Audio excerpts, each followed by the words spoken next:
I'm Chris with iPhone in Canada. The Angry Birds franchise keeps chugging along, Rovio releasing the newest game of the franchise, Angry Birds Epic. Now, as of this recording, it's not a full launch. It's what you'd call a soft launch. Right now, the game is only available in the Canadian, Australian, and New Zealand app stores.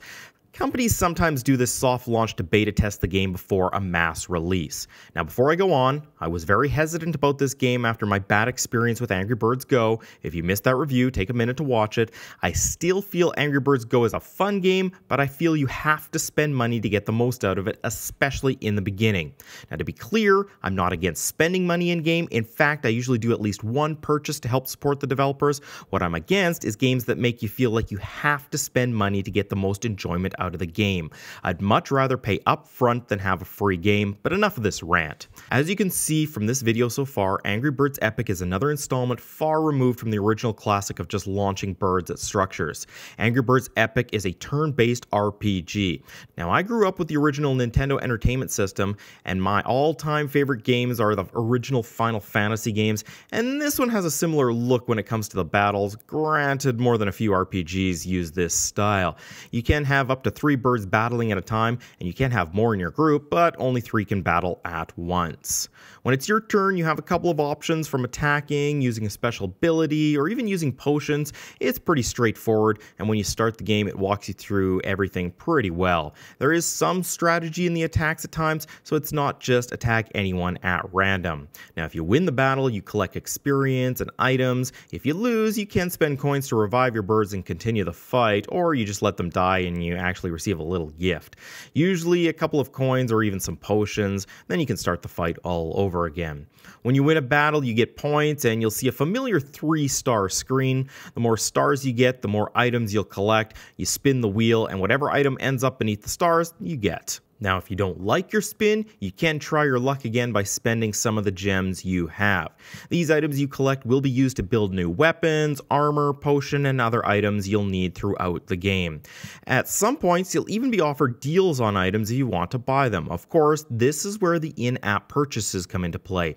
You can always pay to advance the game faster to get items quicker, but I found it isn't necessary. Sure, it would be fun to speed it up, but you don't have to. At no point, unlike Angry Birds Go, have I felt that I have to spend money to enjoy this game. Now, have I spent money? Yes. I've spent $5 so far so that I could get the golden pepper that gives you a full pepper at the start of each battle so I can unleash a super attack. If you want to buy just one thing, this would be it, much like the double coins in Angry Birds Go. But again, it's not necessary. Sure, not spending real money means you'll have to grind it out and replay levels to collect stuff, but this is an RPG-style game.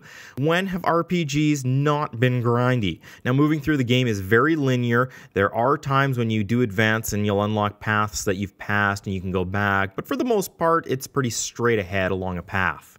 The map itself is fairly big, but what I found is it's pretty cluttered. At times, it's tough to see where you might have to go because there's just so much on the screen. It's especially tough on the small iPhone screen. Now, that brings me to another feature. By signing into your Rovio account, you save your progress, which allows you to pick up where you left off on any iOS device. As of this review, this has been a bit buggy for me, and I haven't been able to play on different iOS devices.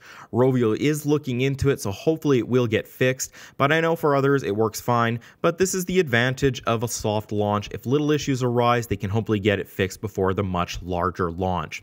Overall, I'm really enjoying this game. It's fun in the sense of an RPG because you're increasing levels, learning new attacks, collecting items, but at the same time, it's nowhere near as complex as an RPG, something along the lines, of course, of a Final Fantasy.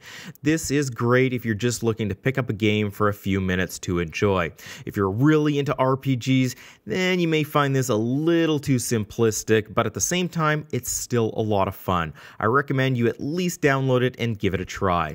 Now, if you enjoyed this video, I'd appreciate a like. It helps me grow my channel. Don't forget to subscribe so you won't miss any of my future videos and giveaways, and make sure to follow me on Twitter. The link is in the description. For more daily Apple and iOS news, make sure you check out iPhoneincanada.ca. I'm Chris with iPhone in Canada. Thanks for watching.